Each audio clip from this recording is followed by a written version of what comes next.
வணக்கம் விவசாய பெருமக்களே. தற்போது நீங்கள் பார்ப்பதா வந்து பார்த்தீங்கன்னா கடுகு செடிங்க. ஸோ இந்த செடிக்கு வந்து பார்த்தீங்கன்னா நான் வந்து ஸ்பெஷலாக வந்து எதுவுமே வந்து போட கிடையாதுங்க. அதாவது நம்ம வீட்டில் வந்து யூஸ் பண்ணுவோம் போலங்க கடுகு.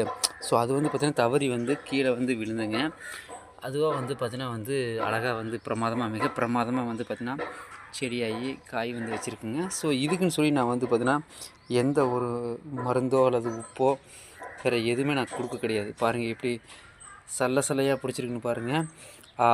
கண்டிப்பாக வந்து பார்த்தீங்கன்னா இது வந்து ரொம்ப ரொம்ப ஆரோக்கியமான ஒரு செய்தி. ஏன்னா இன்றைக்கெல்லாம் மருந்து அடித்தா தான் இல்லைன்னா விளையாது அப்படின்னு சொல்கிறாங்க. பட் இதுக்கெல்லாம் நான் எந்த ஒரு உப்பும் போட கிடையாது, எந்த ஒரு மருந்து அடிக்க கிடையாது. வெறும் பச்சை தண்ணி மட்டும்தான் ஊற்றினேன். எப்படி வந்து காய் பிடிச்சிருக்குன்னு பாருங்கள். இருங்க அதை ஓப்பன் பண்ணி பார்க்கலாம். இங்கே பாருங்கள் கடுகு எவ்வளோ அழகாக வந்து விளைஞ்சிருக்குன்னு பாருங்கள். சூப்பருங்க. இதே போல் நீங்களும் உங்கள் வீட்டில் வந்து பார்த்தீங்கன்னா தவறி போன செடி இருந்துச்சுன்னா காப்பாற்றுங்க, தண்ணி ஊற்றி மட்டும்.